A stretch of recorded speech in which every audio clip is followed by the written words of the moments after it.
Ang title po ng ating mensahe ngayong hapong ito ay Mga Parangal at Pangaral tungkol sa tagapagpanguna ng Mesiyas. Mga parangal at pangaral tungkol sa tagapagpanguna ng Mesiyas. Medyo tongue twister po siya. Pero sinadya ko po yon dahil parang maganda yung kanyang rhythm. No? Parangal at pangaral. No? So yun po ang ating outline actually ngayong hapong ito. Tayo po ay nasa Luke chapter 7 verses 24 to 30. Panatilihin niyo pong nakabukas ang inyong mga Biblia doon sa dako na iyon at ito ay ating pag-aaralan. Ano ba ang nagpapadakila sa isang tao sa harap ng Diyos? Lahat po tayo gustong maging dakila, maging sikat, maging katanggap-tanggap, lalo na sa harap ng ating Diyos. Ang mga pamantayan ng mundo at ang pamantayan ng Diyos kung sino ang dakila ay magkaiba at madalas magkasalungat. Kaya nga dapat alam ng bawat alagad o disipulo ni Kristo Jesus kung ano ba ang mahalaga sa Diyos. Ano ba ang dakila ayon sa Kanya.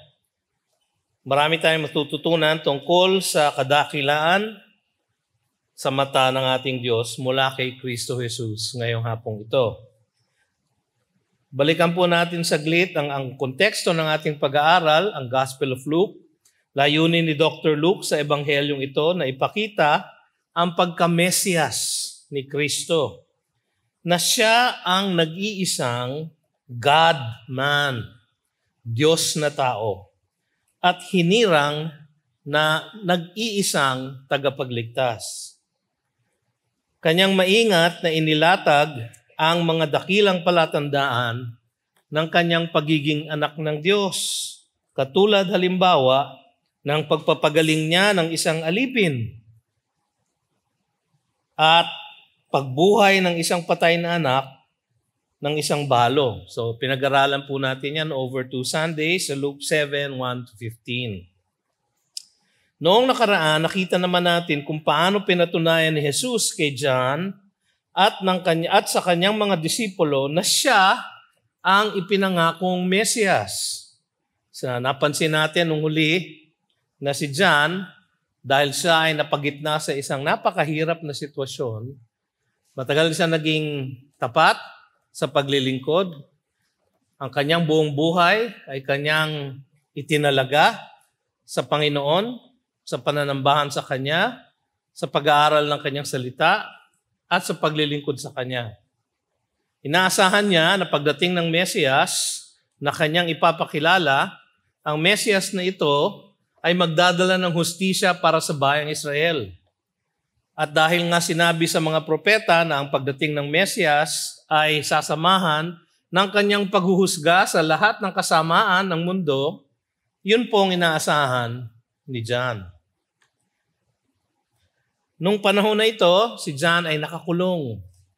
Siya ay nakulong dahil sa kanyang tapat na pagtugis sa hari.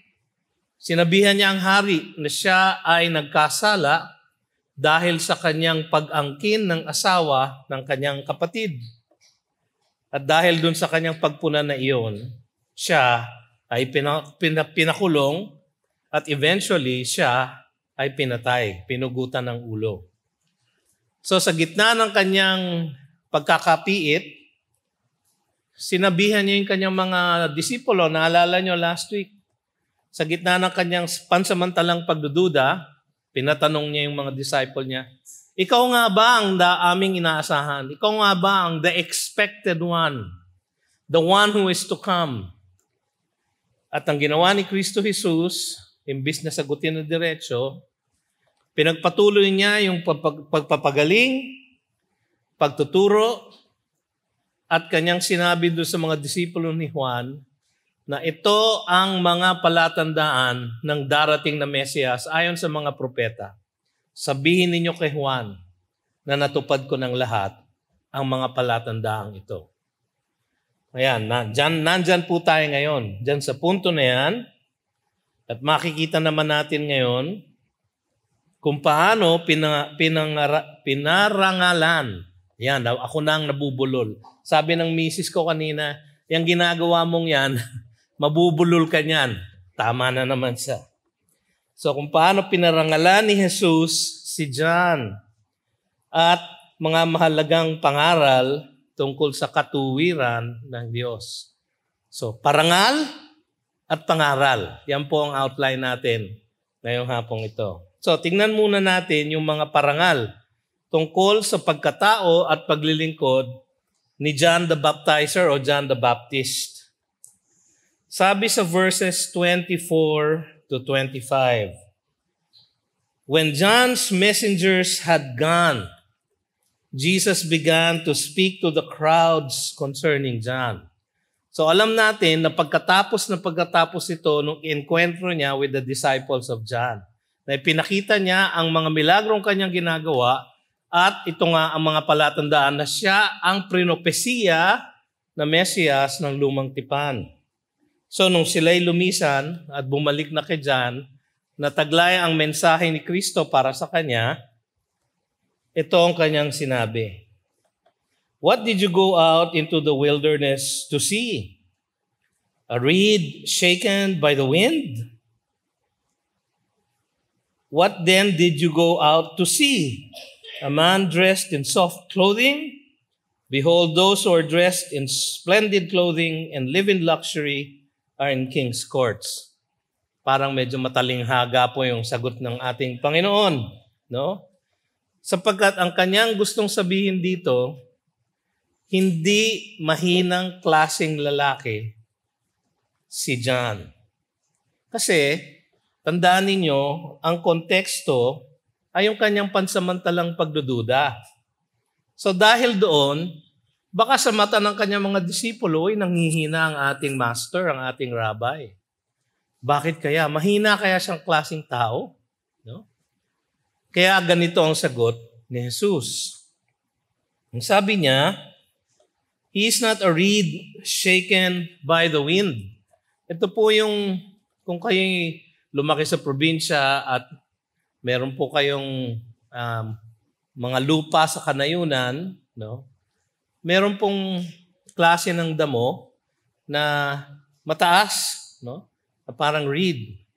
Tapos pagka mahangin po, yung tayo ng reed na yon ay parang mabuay, di ba?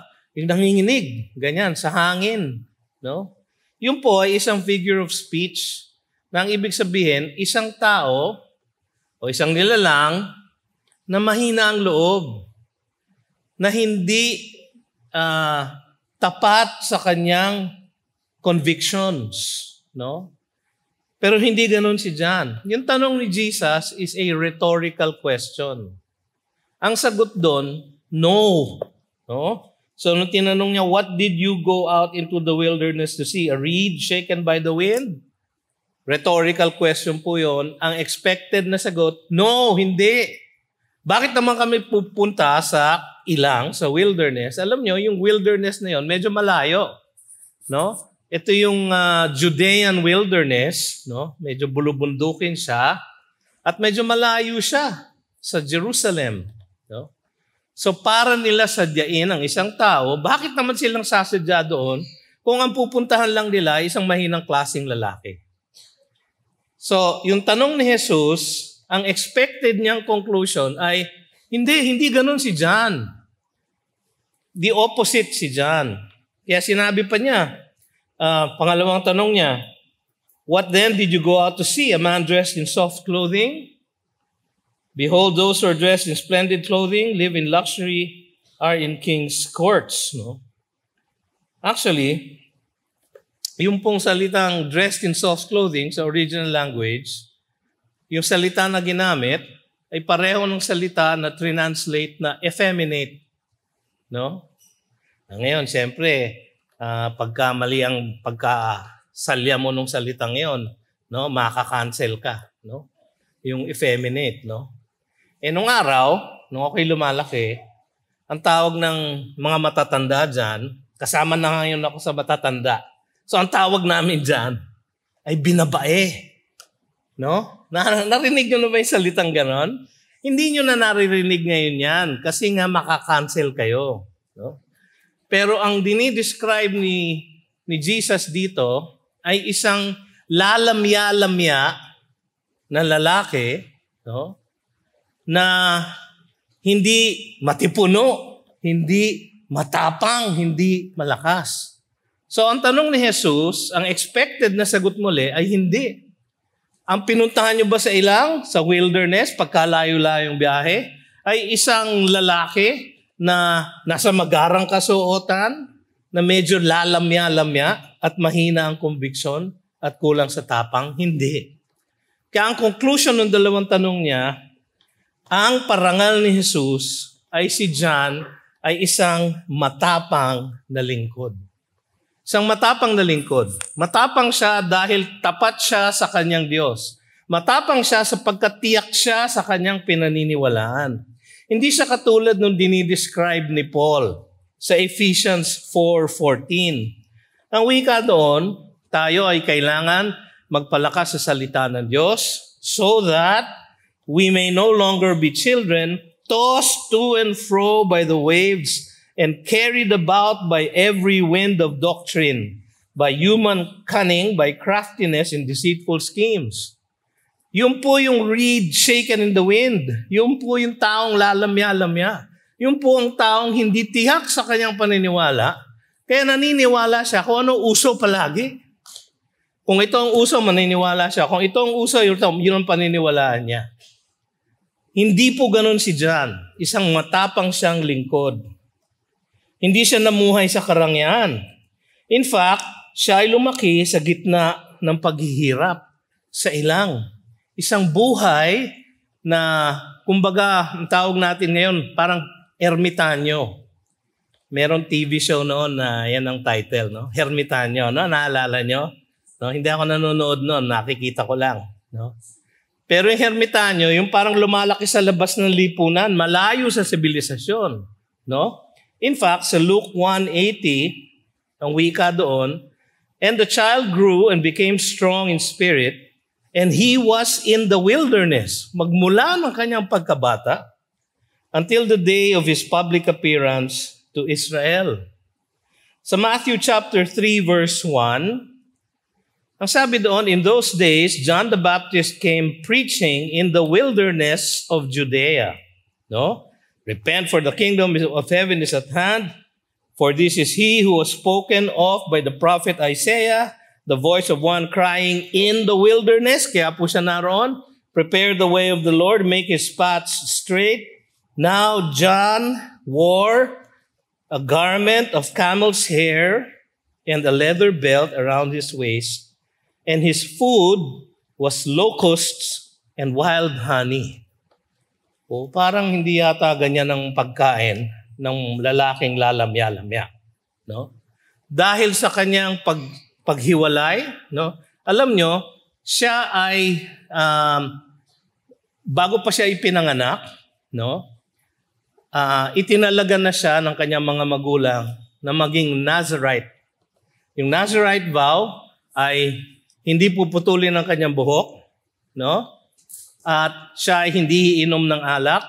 He will live a life that is separate, a cut above all other people, no? Parang panata yun nung araw, no? Yung Nazirite vow. Si John po ay ganon. Kaya siguro ang itsura niya, mahaba ang buhok, siguro makapalambalbas, no? Tapos ang damit niya, camel's hair and a leather belt around his waist. Hindi po natin alam kung Louis Vuitton ang kanyang belt, no? At yung camel's hair niya ay Balenciaga. Hindi po, no? Hindi po marangya ang kanyang suot. Hindi po siya lalamya-lamyang tao. Siya ay hiniwalay ang sarili niya mula sa lipunan upang italaga niyang buong buo ang kanyang buhay at pamumuhay para sa Panginoon. Isang matapang na lingkod. Si Juan ay hindi lamang nagsalita tulad ng isang propeta, kundi nabuhay ng tulad ng isang propeta. Walang bahid ng pagmamalaki sa kanyang buhay. Hindi siya nabuhay ng maluho. hindi ng pagtitipid at pagtanggi sa sarili, na may at bagkos paghiwalay sa mundo at tapat na debosyon sa Panginoon. Inilagay po ni Juan ang kanyang sarili sa gitna ng kalooban ng Diyos. At kung kayo ay nasa gitna ng kalooban ng Diyos, kayo ay dakila sa kanyang paningin. Susunod, makikita natin na siya ay isang tunay na propeta. Sabi sa verses 26 to 27, "What then did you go out to see?" Pangatlong tanong na ni Jesus ito, no? A prophet? No? Iba na ang sagot. Ano na ang sagot? Hindi na no. Yes, sabi ni Jesus. Yes, I tell you, and more than a prophet. This is he of whom it is written, "Behold, I send my messenger before your face, who will prepare your way before you."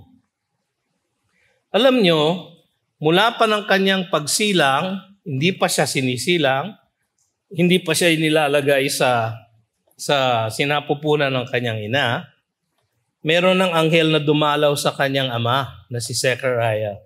Naalala niyo yun sa Luke chapter 1. Ang sabi ng anghel kay Zechariah, "And then he will go before him in the spirit and power of Elijah." No? Babasahin ko sandali yung sinabi sa Malakay. No? "Behold, I send my messenger, and he will prepare the way before me. And the Lord whom you seek will suddenly come to his temple, and the messenger of the covenant in whom you delight. Behold, he is coming, says the Lord of hosts." Yun po ang prophecy about this prophet.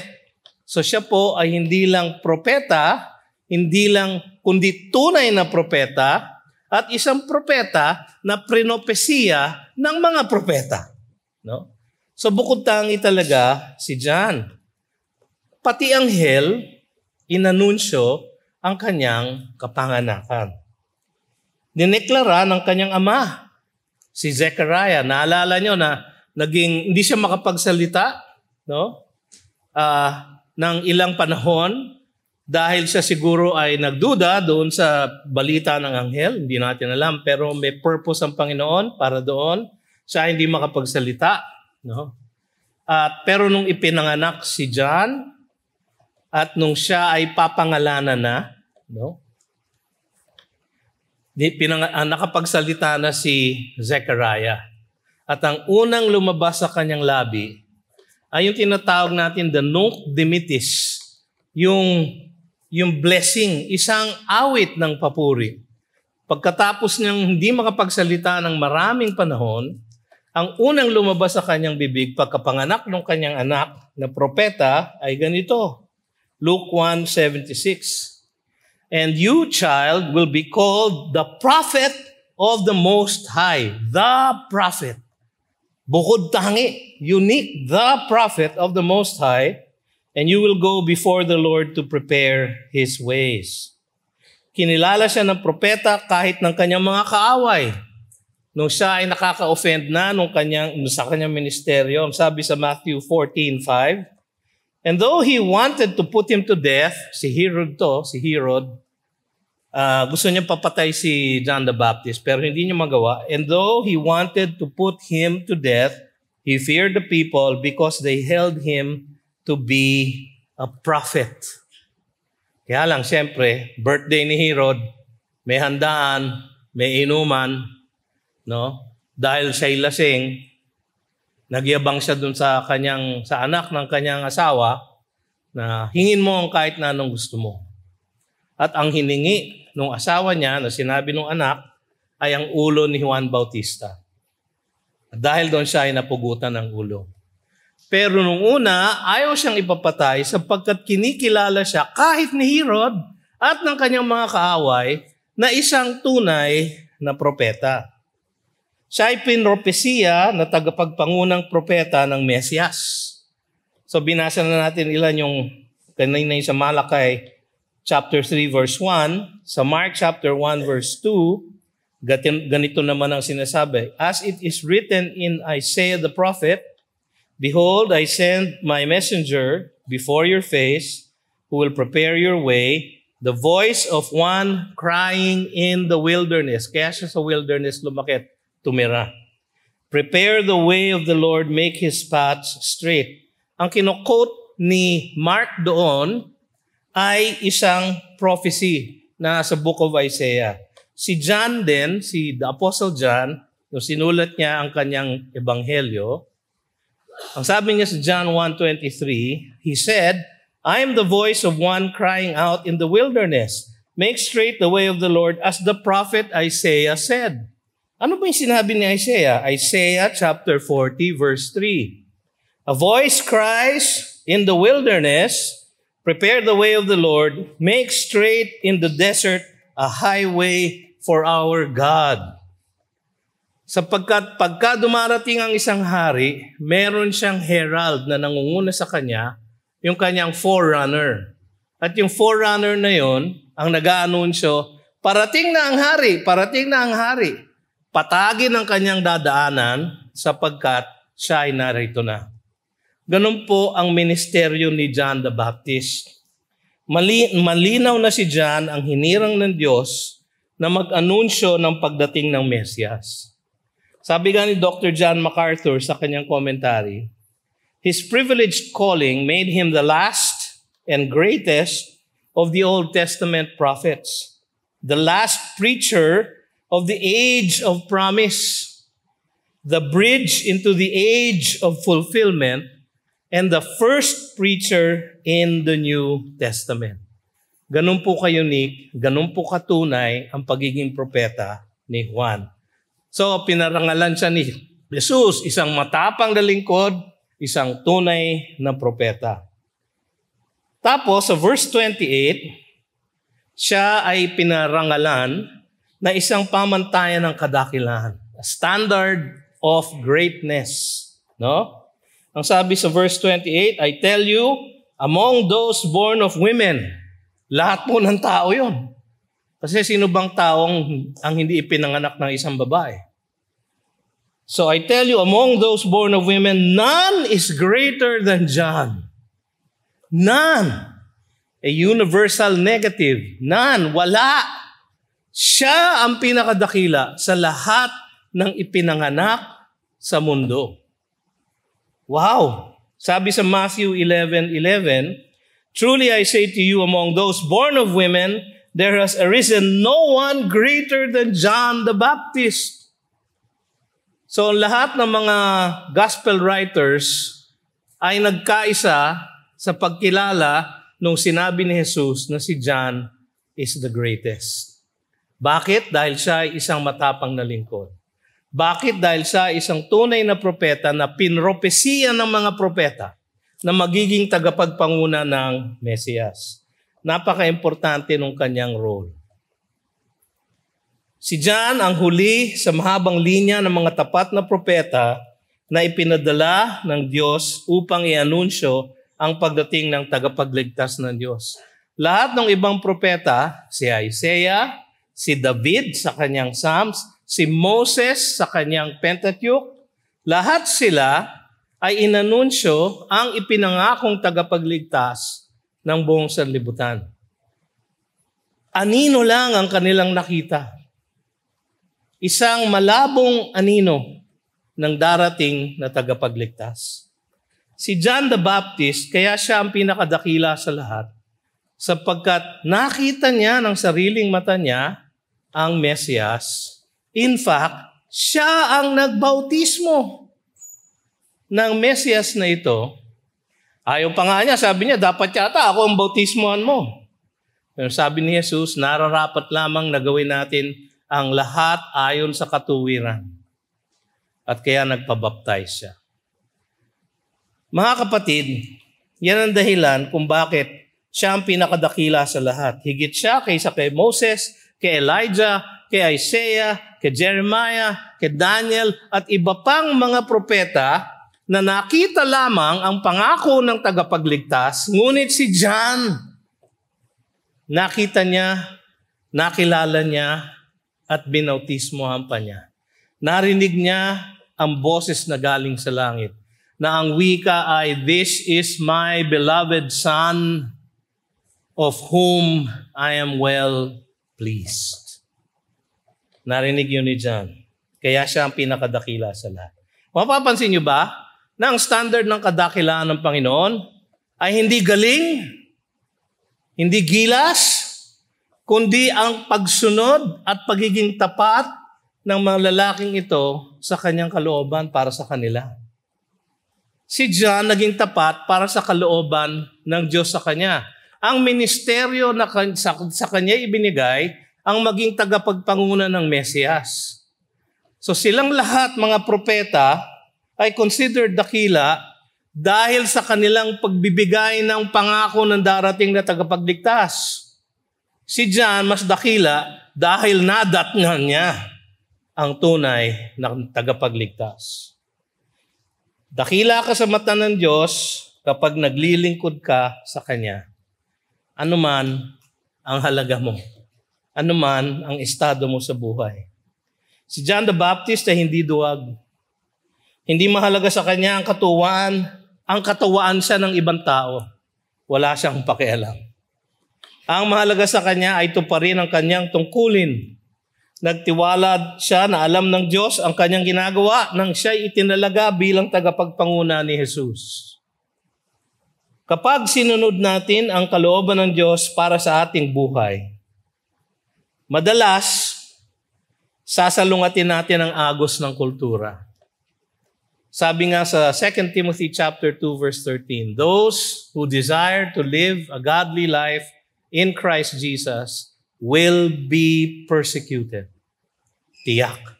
If you desire to live a godly life in Christ Jesus, you will be persecuted. At totoo po yan sa ating karanasan. Kung tayo kuminsan ay nilalait ng ating mga kaopisina, ng ating mga kaklase, sapagkat tayo ay nagsishare ng gospel sa kanila. O tayo nananalangin bago tayo kumain. No? Naalala ko po nung buhay pa po ang aking ama. At magkakaroon kami ng family na lunch o dinner. No? Kakain kami sa labas. So tatay at nanay ko, kasama ang aking mga kapatid, kanilang mga asawa at kanilang mga anak. No? So malaking grupo kami. Kakain kami sa isang restaurant na maraming tao. Siyempre, mananalangin muna kami. Yung iba, para hindi masyadong halata na sila yung nananalangin, parang naghihilamos. No? Panginoon, marami pong salamat sa pagkain ito. Pagkain mo para sa kalusugan ng aming katawan namin. Para hindi halata, di ba? Disimulado, di ba? Ang tatay ko, hindi. Tayo tumayo at tayo manalangin. Sa gitna ng restaurant. Hawak kamay pa.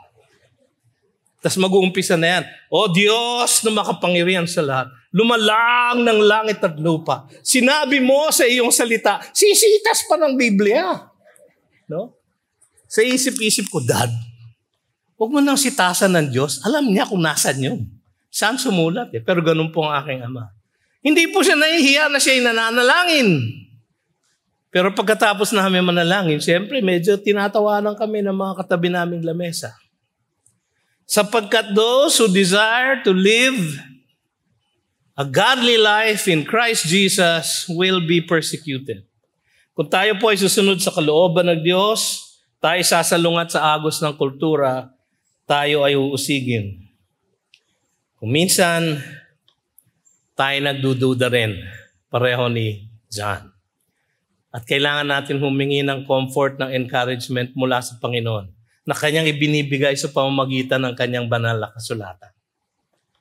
Ngunit kung itutuon natin ang ating buhay sa kalooban ng Diyos at magtitiwala tayo sa Kanyang mga kaparaanan, pagpapalain niya tayo at pagpapalain niya ang ating landas. Di ba yun ang sabi sa Proverbs chapter 3, verses 5 to 6?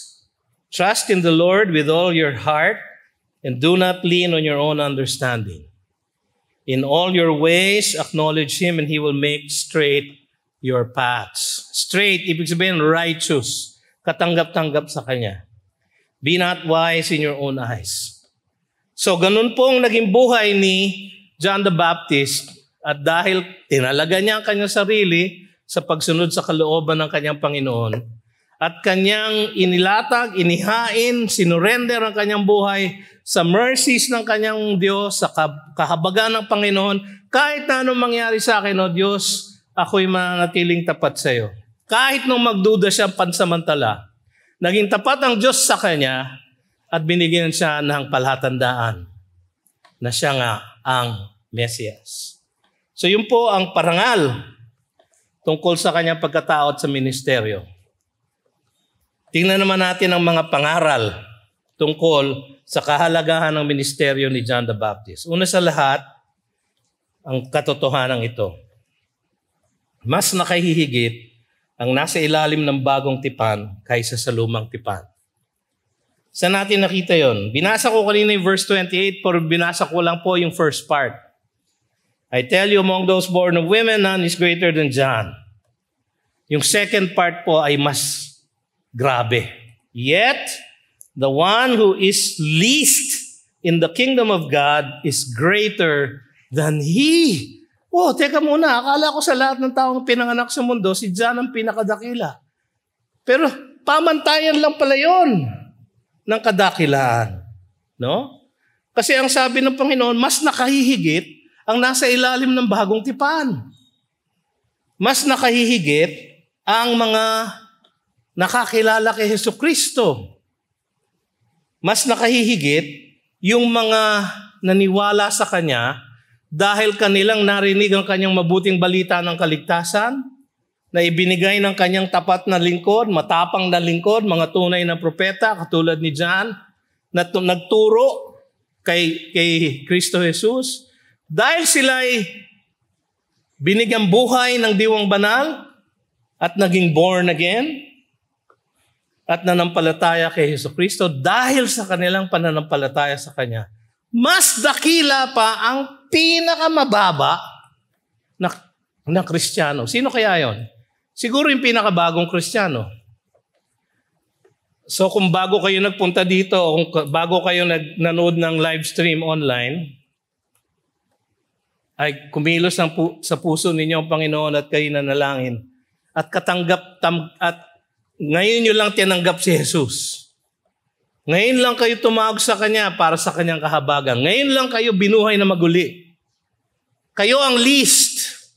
Kayo ang pinaka-baby sa lahat ng Kristiyano. Mas dakila pa kayo kisa kay John. Paano nangyari yung pastor?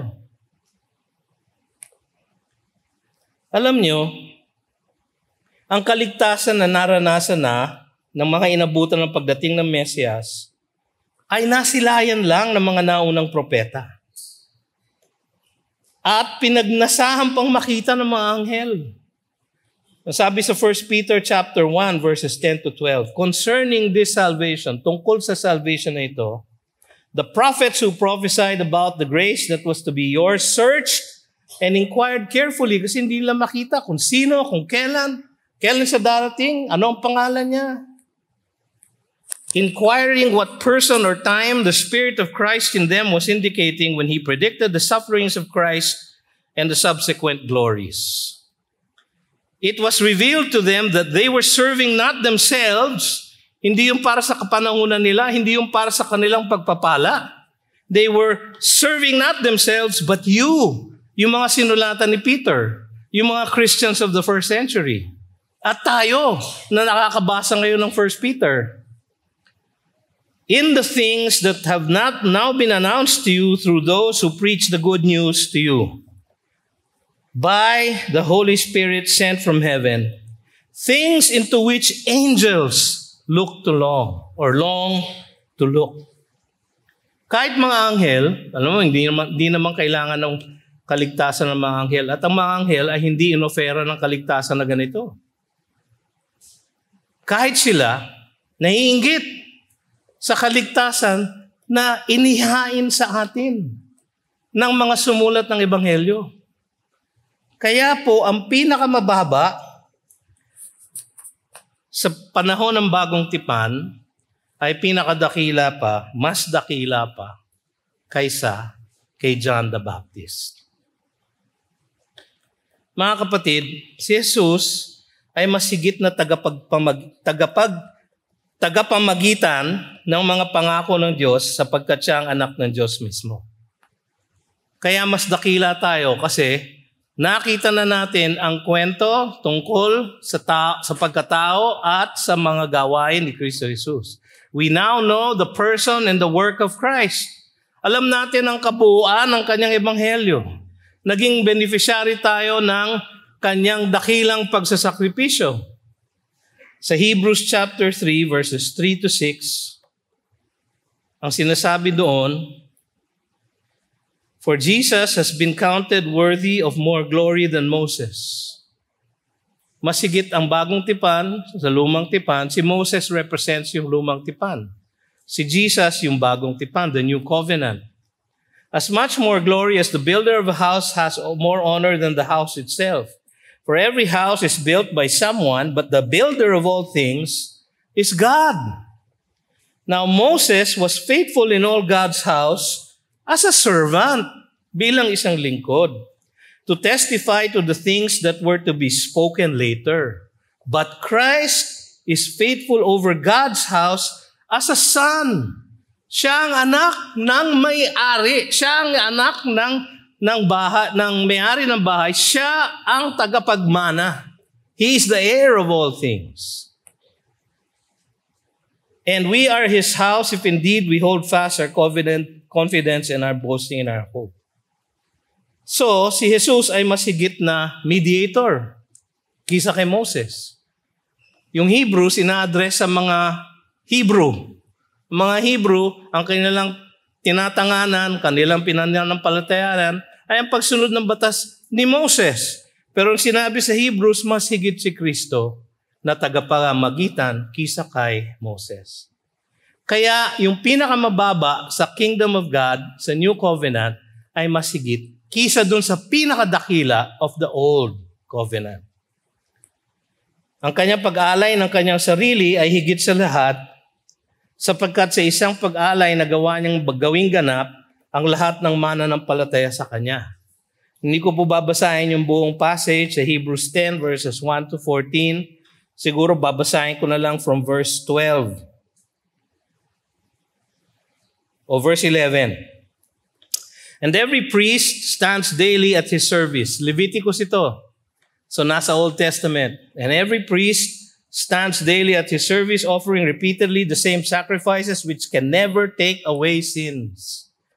But when Christ had offered for all time a single sacrifice for sins, He sat down at the right hand of God. Ang ibig sabihin nung He sat down, tapos na ang kanyang trabaho. Kaya umupo na siya. At the right hand of God, yun po ang pwesto ng kapangyarihan. Pinakatanyag sa lahat. Yung right hand of God. No?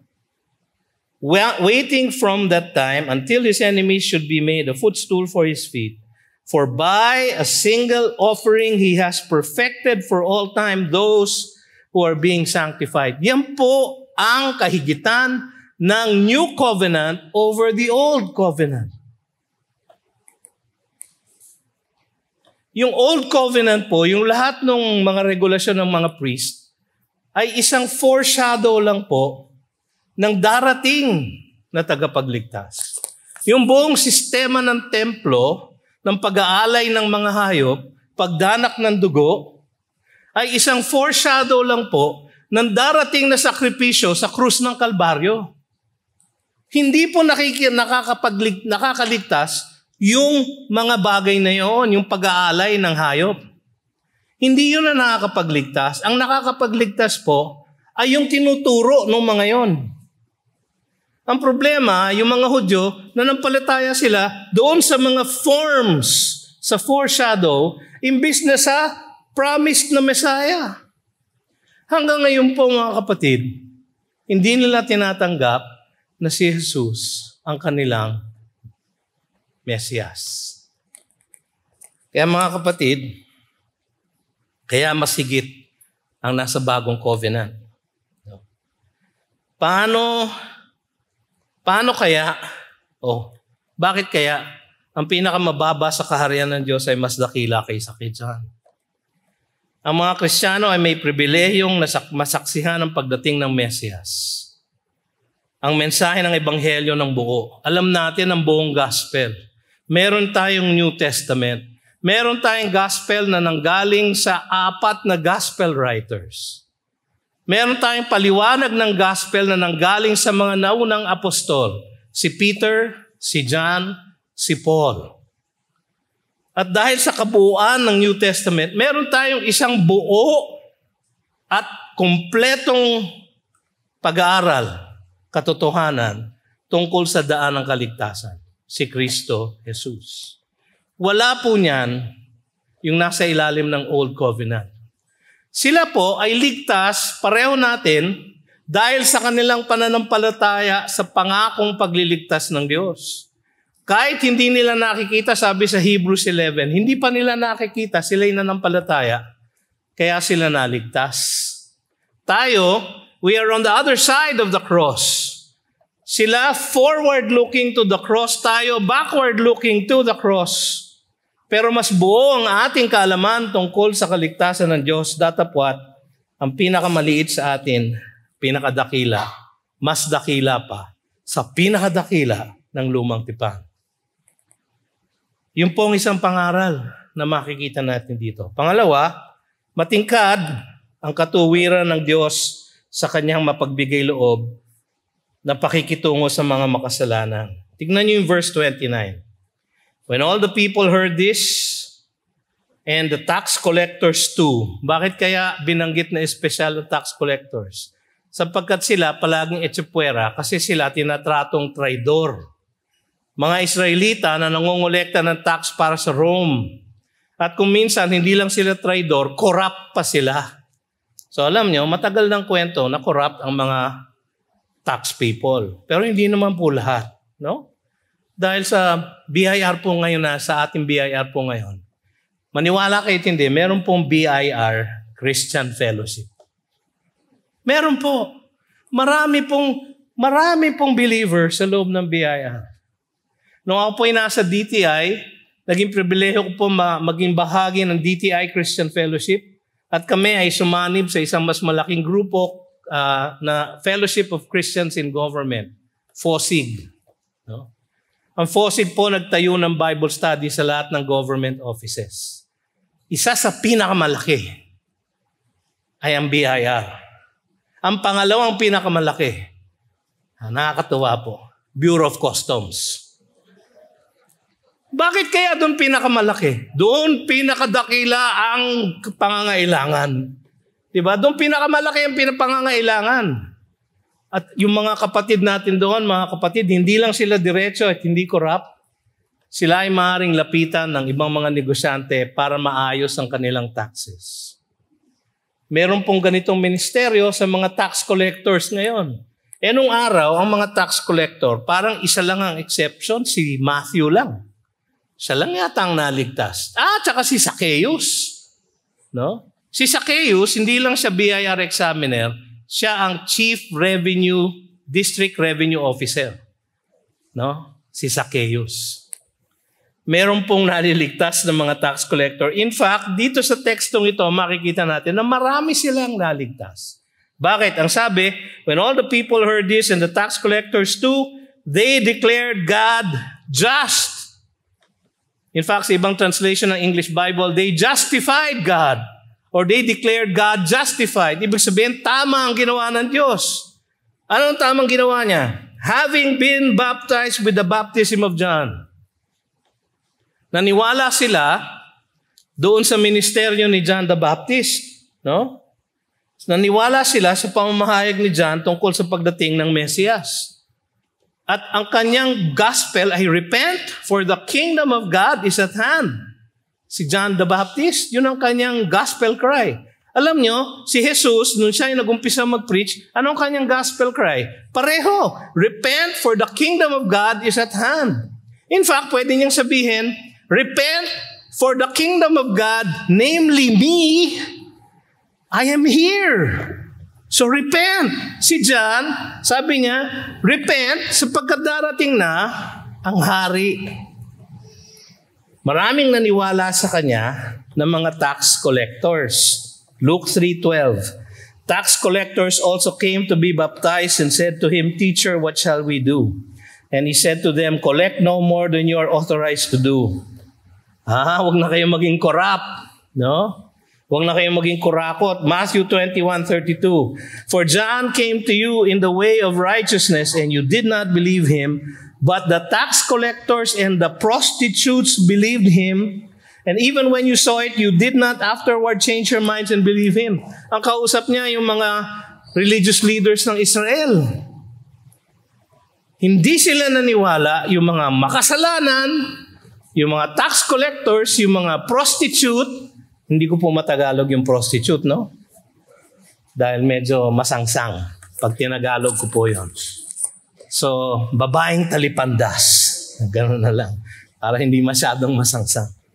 So, yung mga prostitute po, mga tax collectors, yung mga parang scum of the society, sila po ang naniwala kay Jesus. Pinapatingkad po nun ang glory ng righteousness ni God. Pinapatingkad po nun ang glory ng grace ni God. Yun po ang makikita natin dito.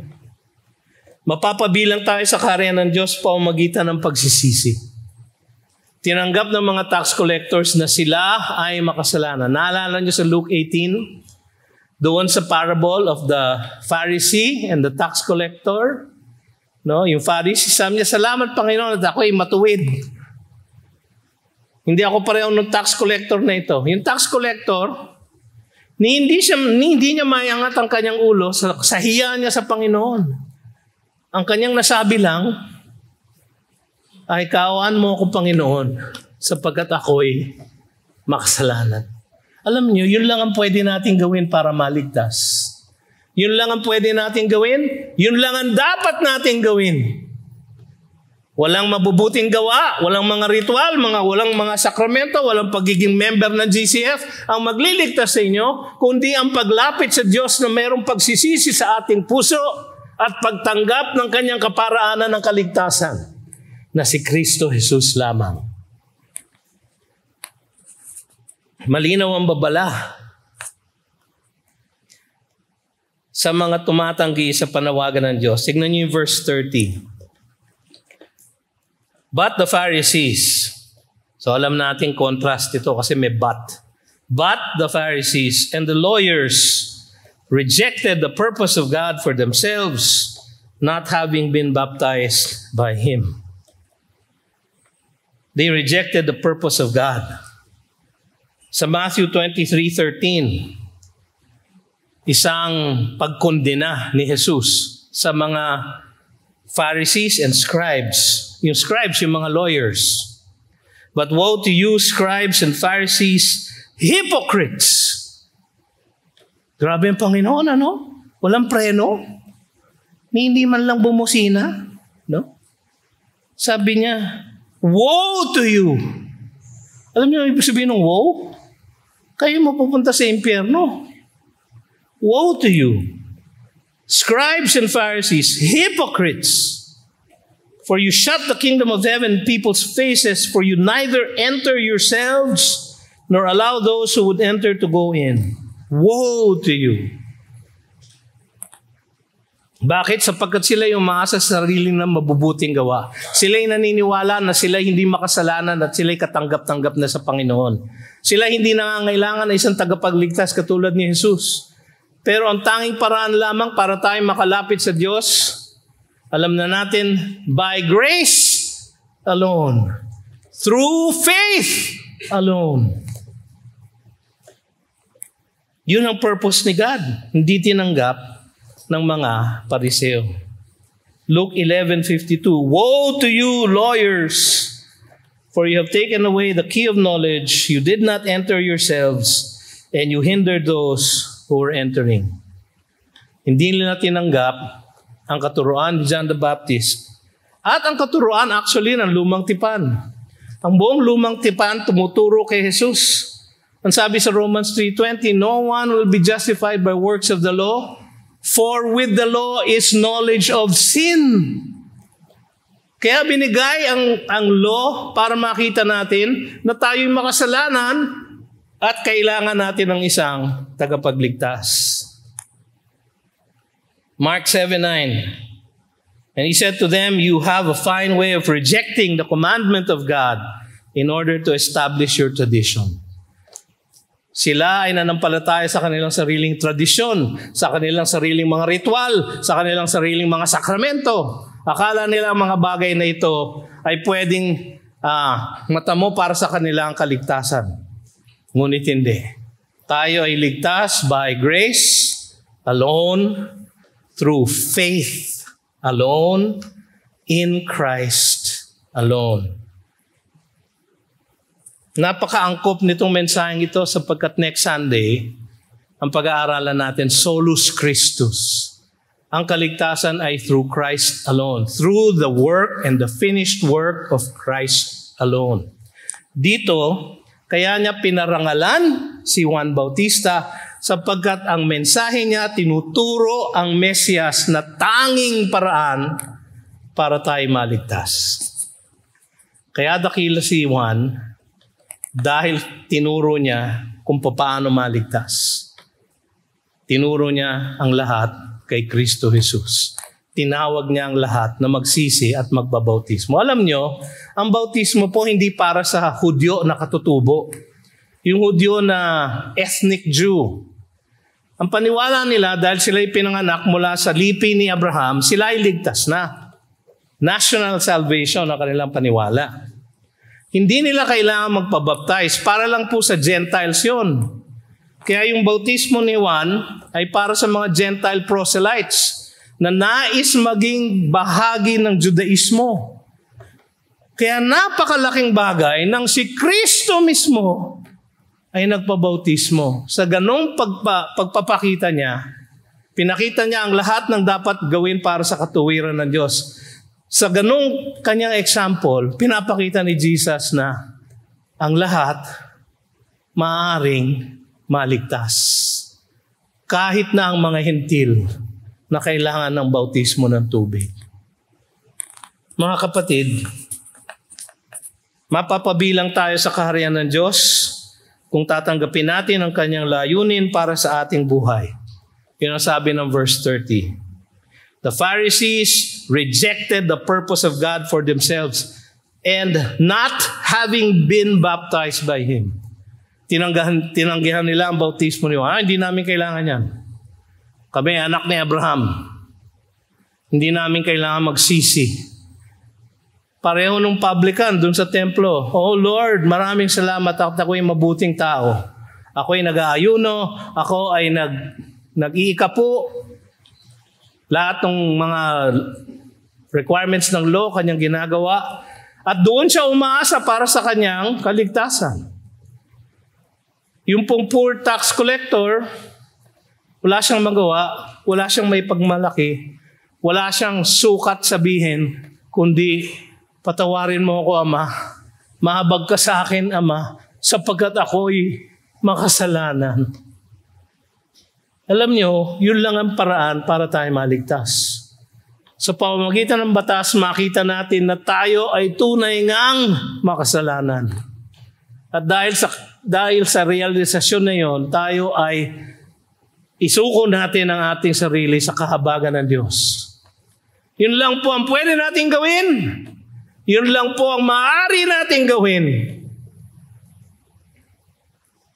So ang problema doon, paano kung hindi siya maawa sa akin? Wala namang sinasabing hindi maawa ang Diyos, di ba? Ang sabi sa Joel chapter 2, and they who call upon the name of the Lord shall be, what? Saved. Sabi sa Acts chapter 2, sabi ni Peter, kinote niya si Joel, and all of those who call upon the name of the Lord shall be saved. Sabi sa Romans 10, kinote ni Paul, and all who call upon the name of the Lord shall be saved. Ang kailangan lang natin ay isuko ang ating sarili sa kanyang kahabagan. At ang kanyang kahabagan, mga kapatid, ay nag-uumapaw dahil sa kanyang pag-ibig sa mga makasalanan.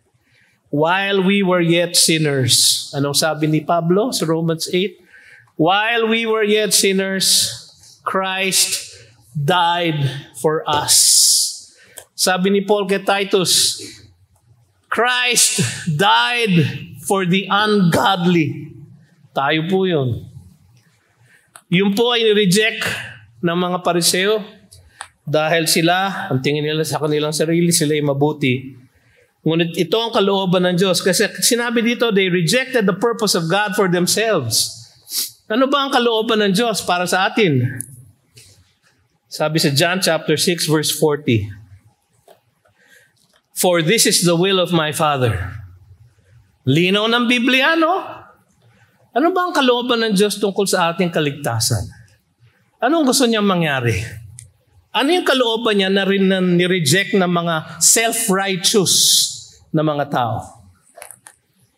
John chapter 6 verse 40. Sulat niyo sa mga Biblia niyo. No? I-underline niyo. I-marker ninyo hanggang sa mapunit na ang papel ng Biblia ninyo. Tingnan niyo sinasabi sa John chapter 6 verse 40. "For this is the will of my Father. This is the will of my Father, that everyone who looks on the Son and believes in Him should have eternal life. And I will, hindi I might, I will, hindi I may, I will raise him up on the last day." Tiyak, kumpleto, ganap, wagas, dakila ang kanyang kaligtasan. Mga kapatid, pinili ng Panginoon ng isang dakilang tagapagpanguna para sa kanyang Mesiyas, sapagkat ang mensaheng dala niya ay ang maluwalhating kaligtasan sa pamamagitan ng buhay at ministeryo ni Kristo Jesus. Tumuro lang siya kay Jesus. At alam nyo, yan lang po ang ating ministeryo. Ang sabi sa Acts 1:8, "You will be my witnesses." Tayo po ay mga saksi niya. Saksi tayo ng katotohanan ni Kristo Jesus na nasa kanyang salita. Saksi tayo ng kaligtasan ni Kristo Jesus na naging totoo sa ating mga buhay. At dahil tayo ay saksi, ang trabaho po natin maging saksi ng kanyang kaligtasan. Ganon po si John, siya po ay naging dakila. At kung tayo ay ganon, tayo po ay dakila sa paningin ng ating Panginoon. Huwag nating sayangin ang katotohanan na ito at yakapin natin ang paraan na ipinagkaloob ng Diyos upang tayong mga makasalanan ay makatayong matuwid sa kanyang paningin.